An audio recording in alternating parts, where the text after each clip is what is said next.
Vamos dar continuidade agora no módulo 7 de Terapêutica Medicamentosa, aqui professor Tiago Santana. O tema será Interações Medicamentosas. Bem, esse é um tema que ele até cai de vez em quando em algumas provas, e quando ele cai geralmente é o calcanhar de Aquiles, uma vez que são poucos os livros que trabalham a temática das interações. Então, essa aula é toda baseada no capítulo do Eduardo Dias de Interações Medicamentosas. Bem, vamos lá. O paciente polifarmácia, apesar de não recomendável, é o que hoje em dia a gente tem no consultório. Devido ao aumento da longevidade, então, conforme a mudança acontece da pirâmide de faixa etária, que aqui no país nem parece mais uma pirâmide, a gente vai ter pessoas que vão conviver, vão ser mais longevas e vão ter maior quantidade de medicações em uso porque tem várias doenças que estão sendo controladas. Então, essas alterações sistêmicas, elas denotam um paciente que é denominado de polifarmácia, faz uso de diversas medicações concomitantemente. Então, são esses os pacientes que a gente principalmente vai tomar cuidado, porque pode haver interação com o que a gente prescreve, com o que a gente utiliza. Tanto que, por definição, o próprio Eduardo Dias traz, são modificações na intensidade e duração da resposta de um fármaco devido à ingestão simultânea de outro, ou de álcool, ou até de alimentos. Claro, o livro vai se deter basicamente à interação entre fármacos e falando um pouco também do álcool. E isso pode potencializar ou reduzir os efeitos dos fármacos, com prejuízo ao tratamento no geral, tanto do ponto de vista de não funcionar adequadamente o fármaco, quanto trazendo também efeitos adversos aos nossos pacientes. E mais uma vez eu ressalto, para que tudo isso seja evitado, sempre avaliar adequadamente o paciente e fazer a classificação ASA. Com isso, a gente, numa anamnese, exame físico, descobre quais são os remédios, os fármacos que o paciente faz uso. Em relação à classificação ASA, aqui só uma das versões que a gente pode ter, que foi publicada há algum tempo lá nas minhas redes sociais, a gente vai ver que quanto maior for o ASA, maior será a probabilidade do uso de fármacos, tendo em vista que um paciente ASA 2 já é um paciente que vai estar lá com a doença leve, controlada, mas que já pode estar fazendo uso, não só às vezes, como numa diabetes tipo 2, uma dieta, hábitos saudáveis, prática de esportes, às vezes ele também está fazendo uso de algum fármaco. E a classificação, em geral, ela é farmacocinética e farmacodinâmica. Essas interações, então, elas vão ser definidas ou classificadas com o momento que elas vão acontecer no decorrer da sua metabolização, da sua biotransformação, da sua biodistribuição no organismo, desde lá o iniciozinho em que ela já é ingerida, já é administrada. Em relação à farmacocinética, a gente vai ter movimento dos fármacos no organismo após sua administração, abrangendo o processo de absorção, distribuição, metabolização e excreção. Claro, isso é uma divisão didática aqui, longe de mim querer nessa aula esgotar esse conteúdo, é só para relembrar. E a farmacodinâmica vai estudar os mecanismos de ação dos fármacos e seus efeitos no organismo. Tudo isso está sendo falado porque a classificação mais usada é essa que está aqui, em que a gente vai ter o antagonismo, que é a diminuição da resposta clínica quando a gente usa duas drogas ou mais que vão interagir, a potencialização, em que a gente pode ter uma resposta aumentada para drogas que não têm o mesmo mecanismo de ação, a resposta inesperada, que muitas vezes eu gosto de ressaltar que, apesar de a gente denominar de inesperada, ela pode acontecer já sendo estudada previamente. É porque boa parte do que está lá no livro e nos trabalhos que ele cita são relatos de caso ou são séries de casos, são então situações que nem sempre aconteceram mesmo com outras pessoas que usaram os mesmos fármacos concomitantemente. Somação vai ser uma resposta aumentada para quando tem atividade farmacológica comum e sinergismo quando a gente vai dizer que tem uma resposta bem exacerbada. Chega a ser muito similar a definição, vale mais entender e memorizar pelo fato da ocorrência de vez em quando numa prova. Em relação às interações farmacológicas indesejáveis, como eu já disse previamente, devido até aos trabalhos que dão base existem controvérsias, não dá para a gente dizer que é algo consagrado na literatura. Vou dar um exemplo clássico, que talvez você aí já tenha ouvido falar. No caso da interação que a gente tem entre um anticonceptivo oral e antibióticos. E vocês vão ver ao fim dessa aula, uma das partes finais, que não tem um consenso de que realmente isso aconteça. Primeira delas é a interação com os vasos constrictores, seja porque a gente está usando de forma desejável ou acontecendo numa ocorrência indesejável. Vamos lá exemplificar. Bem, muitas vezes essas interações vão acontecer porque o profissional ou o acadêmico administrou uma quantidade aumentada de anestésico local e que vai estar atrelado muitas vezes com vasoconstrictor. E se o paciente faz uso de medicações que contrapõem a ação dos vasoconstrictores dito adrenérgicos, a gente vai ter aí beta-bloqueadores, antidepressivos, anfetaminas, cocaína, fenotiazínicos, a gente vai ver vários deles no decorrer da aula, que vão acabar sendo influenciados, esses pacientes, pelo uso de vasoconstrictor, principalmente em maior quantidade, ou, no caso, a própria noradrenalina, que tem 9 vezes a potência da adrenalina em relação a efeitos adversos. Agora, das interações desejáveis, a gente tem aí o anestésico local contendo vasoconstrictor, independente de qual seja, que vai ter graus variados, você vê isso na aula de anestesia local, mais especificamente farmacologia de vasoconstrictores, em que a gente tem aqui a possibilidade de anestésico local retardar, quando com vasoconstrictor, a absorção, diminuir toxicidade e aumentar a duração da anestesia. Esses são os objetivos da utilização de um vasoconstrictor, ou seja, a gente está utilizando 2 fármacos diferentes. Vamos voltar aqui só para vocês entenderem da classificação. A gente tem 2 fármacos que não agem com a mesma atividade farmacológica. Um é vasoconstrictor, o outro é o sal anestésico, age direto nos receptores de sódio. Então, a gente vai ter aqui a potencialização. Por isso que a gente vai dizer que o vasoconstrictor, ele potencializa a ação do sal anestésico.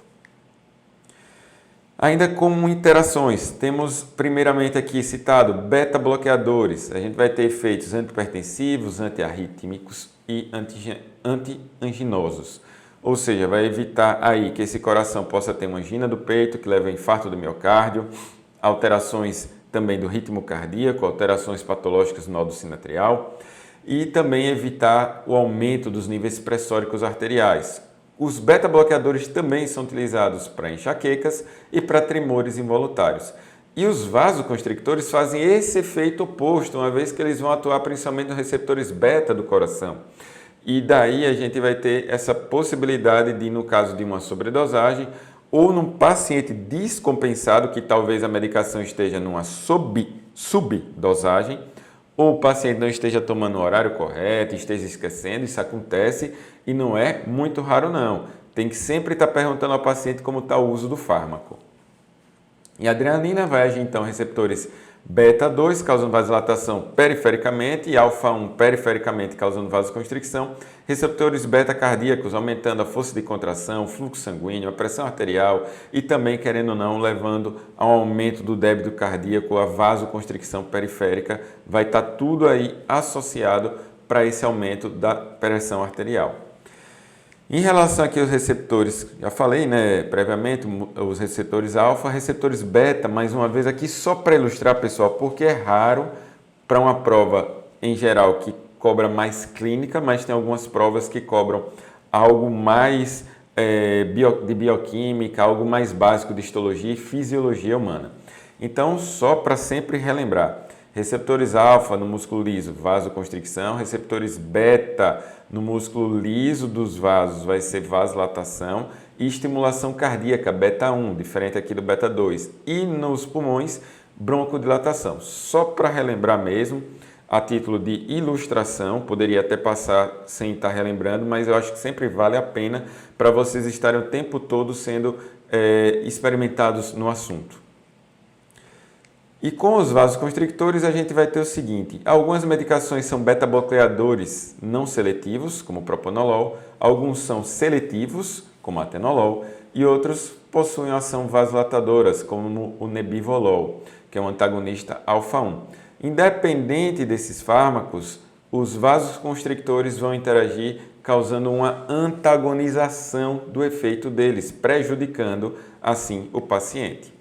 Por isso que a gente tem o seguinte: se eu tenho adrenalina em alta quantidade, eu vou ter um aumento da pressão arterial, porque ela vai agir perifericamente e também vai agir no músculo cardíaco. E isso vai fazer com que se eleve a pressão arterial. Os beta-bloqueadores, sejam não seletivos ou seletivos, mas em geral a maior parte dos pacientes chegam usando os não seletivos, ele vai ter aí uma diminuição da PA. Quando a gente tem um aumento dessa quantidade de forma exógena, como por exemplo uma sobredosagem de anestésico local contendo vasoconstrictor do tipo adrenalina e noradrenalina, a gente vai ter aí uma contraposição do que a medicação faria, elevando assim a pressão arterial sistêmica. Também há uma interação dos vasoconstrictores com antidepressivos. E antidepressivos, antes que vocês achem que só serve para tratar de depressão, não. Ele trata, além disso, transtornos bipolares, anorexias, ansiedade, pânico, estresse pós-traumático, enxaqueca, disfunção temporomandibular associada a dores na face. Então, é uma medicação que ela é extremamente, uma classe de medicações, na verdade, que são extremamente versáteis, mas que algumas podem ter alguma ponderação no uso concomitante com alguns vasoconstrictores. Primeiramente aqui, amitriptilina e a imipramina. Elas vão impedir, a ação delas é impedir a recaptação e inativação da noradrenalina fisiológica, que tem aqui a sua saída na região pré-sináptica, vai para a fenda sináptica para depois ir para a região pós-sináptica para continuar a transmissão do impulso nervoso. E o que a gente tem nesse caso aqui é que quando você usa vasoconstrictores adrenérgicos como a noradrenalina, você vai potencializar. É por isso, pessoal, que a noradrenalina há muito tempo já foi removida de mercados internacionais como nos Estados Unidos. É um dos motivos, dentre vários, né? Já que ela sempre tem mais interação, ela sempre tem mais efeito adverso. E no Brasil, aqui só um exemplo de vários aí que tem disponíveis no mercado que custam muito barato e por custarem muito barato acabam sendo um dos mais utilizados, especialmente no serviço público e clínicas populares. Não é regra, mas é em geral o que acontece. Além disso, a gente também tem uma interação com inibidores da recaptação da serotonina, que no caso aqui é a fluoxetina. Ela não vai interferir com noradrenalina, que é outra forma de agir.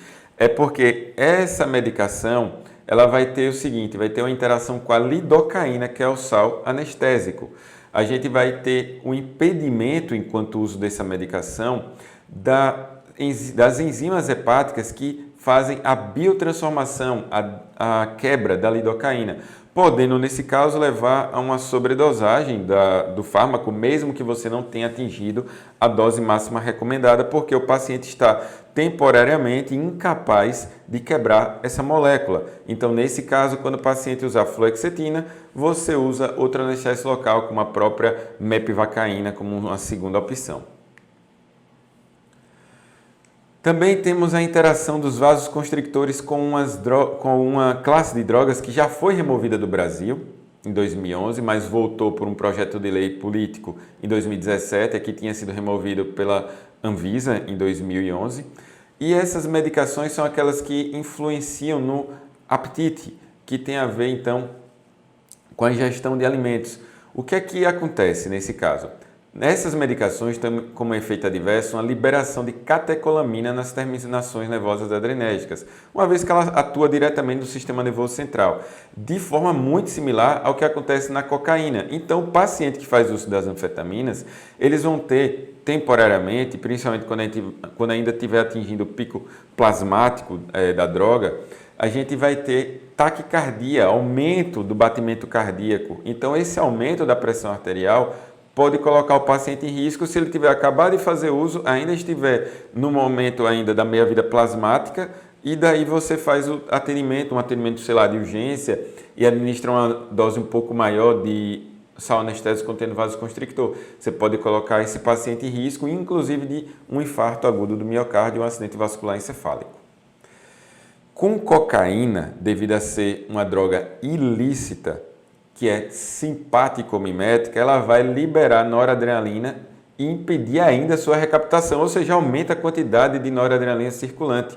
E os efeitos são principalmente piores nos 30 primeiros minutos, quando o paciente usou a cocaína intravenoso ou se fez uso nasal 4 a 6 horas. Eles são verdadeiras bombas relógios durante 24 horas. Então, no dia que usou, hoje, por exemplo, até amanhã, nada de atendimento odontológico. O paciente teve um problema, está com uma dor de dente, odontalgia. Evita ao máximo, só faz analgésico, nem que seja de ação central, mesmo sob efeito de uma medicação que também vai agir no sistema nervoso central, mas em geral vai excitar um pouco e depois vai deprimir, então tem que tomar muito cuidado também com essa outra interação que a cocaína pode ter com o analgésico.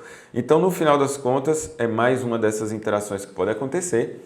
E nesse caso aqui, seja com cocaína ou com o crack, que é um produto dela, a gente vai ter pacientes de alto risco para complicações com o sistema cardiovascular, que fizerem essa injeção, principalmente se você fizer sem uma aspiração devida. E esses pacientes vão ter taquicardia, aumento da pressão, arritmia, angina, tudo isso por um aumento do débito cardíaco. Então, se esse paciente tiver coronopatia, doenças nas artérias coronárias, tiver histórico de infarto agudo e acidente vascular encefálico, pode ter certeza, é uma mistura mortal essa droga ilícita com o seu sal anestésico contendo vasoconstrictor. E nesse caso eles vão ter em geral uma maior viscosidade sanguínea por uma necessidade maior de oxigênio. E por conta disso, eles vão ter também predisposição a acidentes tromboembólicos. Resumindo a história, esses pacientes, por isso que vocês veem aí de vez em quando nos noticiários, que uma overdose causou um infarto agudo do miocárdio ou um episódio tromboembólico. É mais comum o infarto e acidente vascular encefálico, sem ter relação, às vezes, com um episódio de uma soltura de um trombo ou associada a ele. Conduta, nesses casos, vão ser uma anamnese que você consiga identificar os fármacos que esse paciente faz uso, junto com drogas ilícitas, limitar 2 tubetes contendo adrenalina, lembrando que seja depois de 24 horas do uso da droga ilícita, e de preferência usar felipressina sempre que for, principalmente bloqueios regionais que têm maiores riscos. O motivo é maior risco para uma injeção intravascular ou usar uma MEP sem vasoconstrictor. Interações com ansiolíticos. A medicação que a gente vai ter mais comumente interação são os benzodiazepínicos, nossos agentes ansiolíticos mais utilizados, com outras drogas depressoras do sistema nervoso central, principalmente para pacientes que fazem uso contínuo, como pacientes que fazem uso de hipnóticos, analgesização central por dores crônicas, neurolépticos, anticonvulsivantes, pacientes que vão ter então aí um risco aumentado de uma depressão do sistema nervoso central que possa evoluir para uma parada, inclusive cardiorrespiratória. Claro, em casos mais graves, casos maiores, de uma grande quantidade dos 2 fármacos. Mas vou dar um exemplo na nossa área da cirurgia. Síndrome da apneia obstrutiva do sono. Se o paciente fizer uso de uma medicação como um sedativo, você pode fazer com que, a depender do estado que ele esteja de episódios de apneia ou hipopneia, ele possa poder parar, ter uma parada cardiorrespiratória durante o sono, literalmente ir a óbito dormindo. Então, é muito importante a gente ter noção dos fármacos que a gente prescreve, não só em relação à patologia, sistema e local que o paciente tem, como também as interações possíveis. Uma das interações mais comuns é o uso dos ansiolíticos com o álcool. Se o paciente for usuário de álcool como uma das drogas que, mesmo que lícitas, vendidas comercialmente, o seu uso em demasia pode trazer problema, nesse caso aqui, 24 horas antes e depois da ingestão que o paciente teve, e você usando ansiolítico, principalmente aqueles que têm uma maior duração, como um diazepam, você vai ter risco. Você também vai ter potencialização do anestésico local, que, querendo ou não, é uma droga que acaba não permitindo a passagem do potencial de ação e que, numa leve sobredosagem, já pode causar uma diminuição da excitação do sistema nervoso central. tudo isso levando a esse estado de depressão do sistema nervoso como um todo. E as contraindicações dos benzodiazepínicos já se fala lá no Eduardo Dias, no capítulo das próprias drogas ansiolíticas. É para insuficiência respiratória grave, porque você tem um risco aí da parada cardiorrespiratória, ou melhor, de uma diminuição acentuada do poder de ciclo respiratório do paciente, que se ele já tem insuficiência, você vai levar a uma possível parada. E etilistas crônicos, ou seja, pacientes que fazem uso com muita frequência do álcool. E aqui, como eu citei previamente, também a própria apneia do sono. Interações que a gente tem ainda com analgésicos. A gente vai ter o seguinte, para os analgésicos. Eles podem ter interação para causar uma hepatotoxicidade, paracetamol com álcool etílico, paracetamol com alguns antibióticos, dentre os quais o estolato de eritromicina e o clavulanato de potássio. Existe uma citação lá no Eduardo Dias do paracetamol com animesolida. Eu já prescrevi, não tive problema. Eu acredito o seguinte, como está citado, é porque já teve na literatura algum caso, pelo menos um. E por conta disso, é bom abrir o sinal vermelho, amarelo de atenção. E aí, nesse caso, a gente evita fazer a prescrição das duas concomitantes, especialmente se o paciente já tiver algum histórico de alteração hepática. Anticoagulante, a gente vai ter aí a interação com o paracetamol, que querendo ou não, tem um grau de hepatotoxicidade, e a varfarina atua direto lá no fígado, impedindo a conversão pela vitamina K de alguns fatores de coagulação na sua forma pró-ativa, na forma ativa, impedindo a via extrínseca de acontecer. E a dipirona é citado também lá no Eduardo Dias Andrade, mas em muito menos possibilidade de influenciar o uso concomitante com anticoagulante do que o paracetamol. E o paracetamol, seu grande problema é que o uso dele, depois de um certo tempo, começa a acumular uma substância que é da sua biotransformação, que se chama NAPC. Esse composto é tóxico para os hepatotóxicos, para os hepatócitos, e começa a se acumular no fígado e demora um tempo para ele ser removido. Por isso que a gente tem que dar um intervalo adequado de, se for de 750 mg, pelo menos de 6 em 6 horas, e se for de 500 mg, pode até ser de 4 em 4 horas, mas é de acordo com a dosagem e a posologia que a gente pode incorrer numa falha de causar hepatotoxicidade medicamentosa no nosso paciente. Ainda com interação da dipirona, ela vai ter uma interação mais frequente com álcool, com algumas medicações como ciclosporina e a clorpromazina, que são respectivamente a ciclosporina, uma das medicações que podem ser utilizadas para pacientes que têm um rigor no controle do sistema imune, como pacientes que sofreram aí algum transplante, pacientes com doença autoimune, e a clorpromazina é um dos antipsicóticos. Então, é mais ou menos a interação maior que a dipirona vai ter. Lembrando que a dipirona também vai ter uma potencialidade de diminuir a pressão arterial para pacientes que já têm uma pressão mais baixa. Então, tomar cuidado com pacientes que fazem uso de medicações que podem diminuir a pressão e usar a dipirona concomitante, principalmente se ela for injetável para quem está com a pressão por volta de 10/6. E outra interação que a gente vai ter são com os AINES, os anticoagulantes. Quem já assistiu à aula de controle e manejo da resposta inflamatória, já viu que a gente vai ter lá os AINES atuando na ciclooxigenase e vai ter ele atuando também lá nas tromboxanas.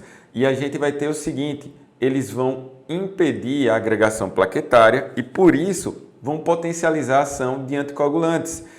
Só que a gente ainda tem uma outra influência.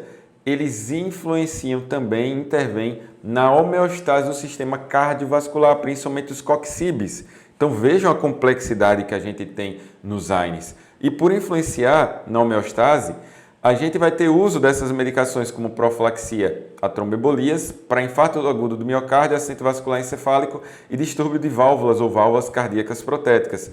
Contudo, a depender da dosagem, do tempo de uso, você pode ter uma interferência dos anti-inflamatórios não esteroidais. Como, por exemplo, aqui, a varfarina, anticoagulante, como eu falei previamente, vai atuar lá impedindo o uso, né, da vitamina K para a conversão de alguns fatores de coagulação. Então, os AINES, eles são substâncias que há uma certa recomendação para que a gente não utilize concomitante com o uso de anticoagulantes. Os antiagregantes plaquetários, eles vão inibir tromboxanas, que a gente já viu. Os dois principais representantes do grupo são aspirina e clopidogrel, com a medicação mais recente.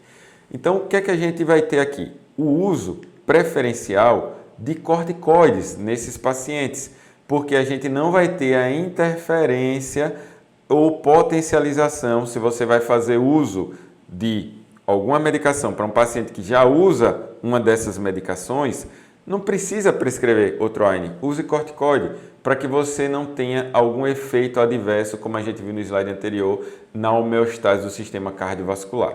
Continuando a interação com os anti-inflamatórios não esteroidais, a gente vai ter também a interferência dele nas drogas antihipertensivas, como captopril, enalapril, como inibidores da enzima conversora da angiotensina, diuréticos, como a furosemida e a hidroclorotiazida, e beta-bloqueadores, que a gente já viu a interferência dos vasoconstrictores, agora estamos vendo dos AINES. E essas medicações vão acabar interferindo porque eles vão impedir ou amenizar a quantidade de formação de prostaglandinas renais. E essas prostaglandinas são necessárias para que a gente tenha uma homeostase, inclusive não só da excreção de sal e água, mas também da manutenção dos níveis de pressão arterial adequados.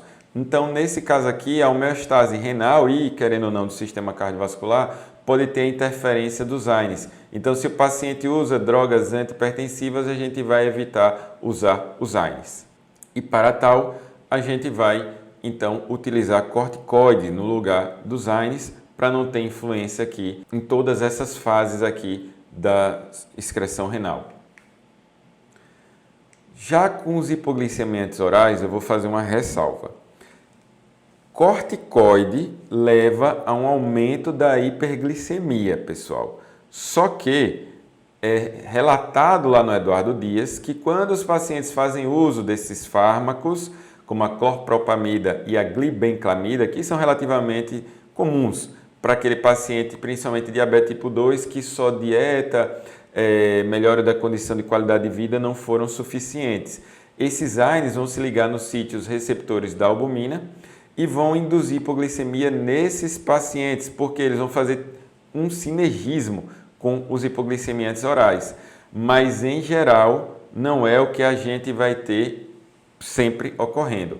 Mas, lembrando mais uma vez, nesse caso aqui, desses pacientes, se tiver tudo ok, ele estiver compensado, usando a medicação corretamente, você pode usar o corticoide num paciente compensado.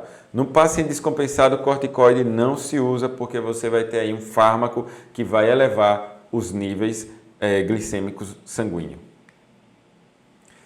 Ainda na interação com o antibiótico, agora vamos ter o álcool, que alguns até falam, o álcool corta o efeito dos antibióticos, vocês já devem ter ouvido falar nisso.